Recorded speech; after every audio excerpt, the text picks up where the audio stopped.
Good morning, everyone.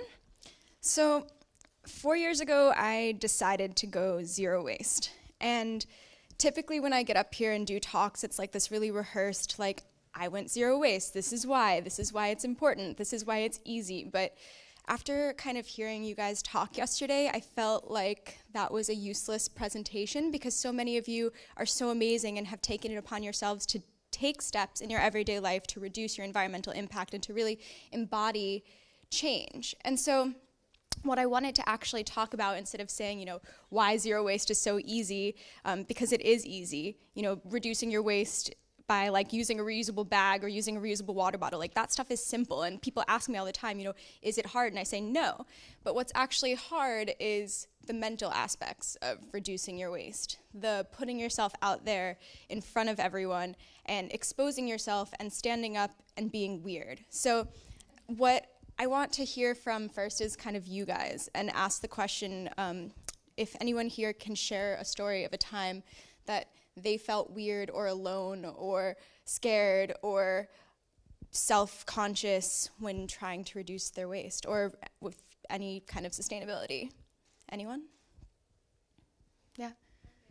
To a coffee truck, and I realized I didn't have a reusable cup, but there was a garage sale next door, so I went and bought a mug, and I took it to the coffee truck, and they were not into it, to the point where I was having a conversation with the person making the coffee and explaining that I wanted the coffee to go into the cup. And he got so upset that finally he put the coffee into a disposable cup and poured it into the mug in front of me and then threw away the cup. Whoa. Who else has had that happen? Okay. Anyone else? So my story happened a couple days ago when Ashley and Megan went to Soul Food to pick up dinner, and I sent jars with them to fill up, and the store wasn't into it, and Megan's like, or one of you guys, what do we do? And I said, just tell them that they have to do it. They ended up having to purchase all the food as if they were staying, and this is in Marin County, and then pour it into the jars and bowls, which is, I think, typical of what we all have to deal with.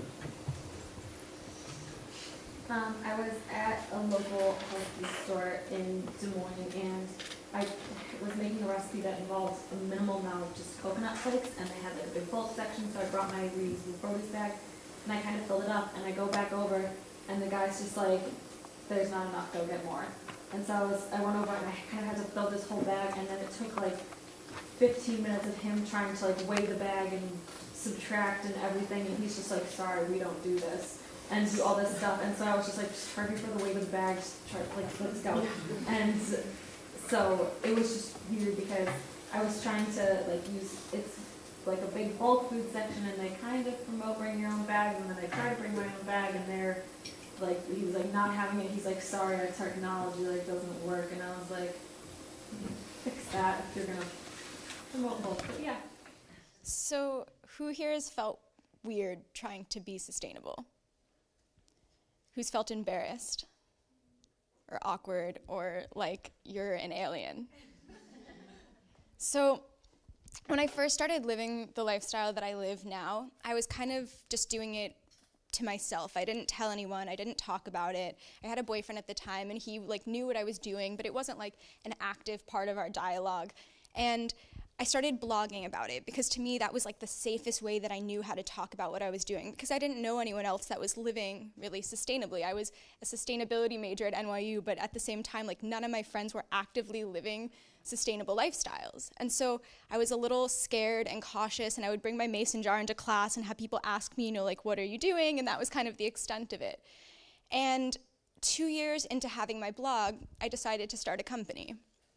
And when I started my company, this thing happened. I wrote an article, actually with the help of Erin, to Mind Body Green, talking about I haven't made any trash in 2 years, this is what my life is like. So I wrote this article and just sent it out into the internet, and it went completely viral. Like millions of shares, shared by like celebrities and all of these people, and all of a sudden my like quiet life of writing like little blog posts in my bedroom to myself and like maybe 10 readers turned into this like massive criticism all of a sudden. I started reading comments, and people would be like, "You're crazy. You must not have any friends. Like, how do people like you, you psychopath?" Like, all of these things that were so hurtful because all I was doing was trying to live a lifestyle that made me feel happy. All I wanted to do was align the way that I lived on a day-to-day basis with what I believed in, with what I studied.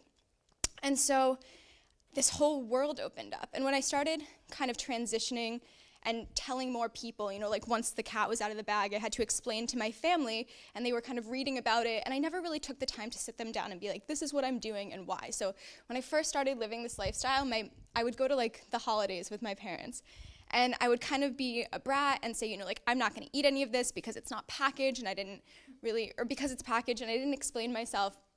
And they would kind of sit with me and be like, oh, you can't eat dinner with us because it's not organic. They would sit there and mock me and make me feel like such an outsider for trying to do something that was so important to me. The same thing with my dad. When I decided to quit my job in government, I had this amazing job. I was sustainability manager at the New York City Department of Environmental Protection right out of college. I had an amazing salary. My dad thought I was like the coolest daughter ever. And when I quit it to tell him that I was starting a laundry detergent company, he told me I was an idiot. Straight up, used the word idiot, and didn't talk to me for 2 months. When I was in college studying environmental science, there was a girl that used to call me an eco-nerd or a tree hugger and kind of mock me. We were friends, but she would kind of give these digs all the time.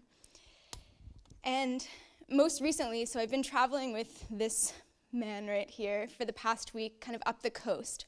And there was this experience where we were trying to buy firewood because we were camping, and it was packaged in this big plastic container, or this big plastic wrapping. And I had this moment of I've been trying to live without making any trash for 4 years, right? All of my trash fits in a mason jar. And all of a sudden we're about to go camping and having this amazing experience, but in order to make fire, he wanted to buy this firewood packaged in plastic, and I didn't know what to do. I felt so trapped and so anxious, and I was like, this is more trash than I've made in 4 years.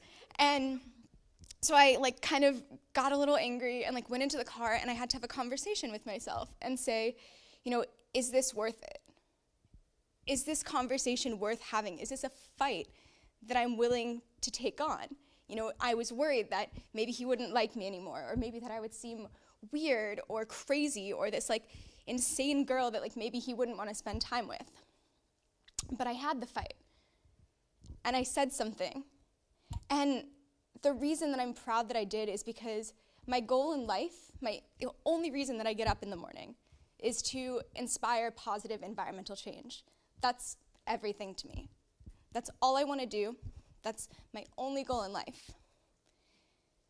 And by picking these battles and by choosing to fight and choosing to stand up, all of these amazing things have happened. So my family that used to mock me and make fun of me, now for Thanksgiving they're buying an organic turkey. They're buying ingredients from the farmer's market. They package my Christmas presents and their Christmas presents in reusable bags instead of paper. They've taken all of these steps in their life to reduce their impact without me trying to force them, just by being who I am and being consistent and standing up to them and building a thick skin, even though I looked weird and crazy. My dad, even though he didn't talk to me for a little while, now I have a company that, news writes about. And he shares the articles on Facebook. The girl that used to call me crazy and a tree hugger and an eco-nerd now pays me to write articles for her magazine. And Lucas is still here.